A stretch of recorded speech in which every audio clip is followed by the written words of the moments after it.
டிஎன்பிசியில் combined technical service examination 2025 அதாவது diploma standard JDO எக்ஸாமுக்கு நடந்துச்சு. அந்த இதில் உள்ள கட் ஆஃப் எவ்வளோ அப்படின்னு பார்ப்போம். சரிங்களா? சிவில் இன்ஜினியரிங்க்கு மொத்தம் எவ்வளோ வேகன்சி இருந்தது அப்படின்னா 109 வேகன்சி இருந்தது. கோடு என்ன அப்படின்னா 443. இந்த கோடுக்கு எவ்வளோ வேகன்சி இருந்துச்சு? 109 வேகன்சி இருந்தது. மொத்தம் ஒரு 20,000 பேர் இந்த எக்ஸாம் வந்து எழுதியிருந்திருப்பாங்க. சரிங்களா? இதோடைய கட் ஆஃப் எவ்வளோ இருக்கும் அப்படின்னு வந்து ப்ரிடிக்ட் பண்ணியிருக்கிறோம். பிசிக்கு 231 கொஸ்டின். சரிங்களா? அதாவது 347 மார்க் நீங்கள் எடுத்திருந்தீங்க அப்படின்னா உங்களுக்கு கிடைக்கும். எம்பிசிக்கு 229 கொஸ்டின் 343.5 மார்க் எடுத்தால் உங்களுக்கு கண்டிப்பாக கிடைக்கும்.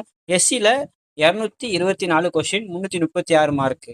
எஸ்சிஏக்கு 219 கொஸ்டின் 328.5 மார்க் எடுத்தால் உங்களுக்கு வந்து கிடைக்கும். சரிங்களா? இது வந்து என்னுடைய கட் ஆஃப் ப்ரிடிக்ஷன் தான். நிறைய பேர்கிட்ட கேட்டு தான் இதை வந்து நான் வந்து போட்டிருக்கிறேன். இப்போ லேடிஸாக இருந்தீங்க அப்படின்னா உங்களுக்கு வந்து இதுலேருந்து ஒரு 3 கொஸ்டின் 2 கொஸ்டின் வந்து குறையும். சரிங்களா? All the best. தேங்க்யூ.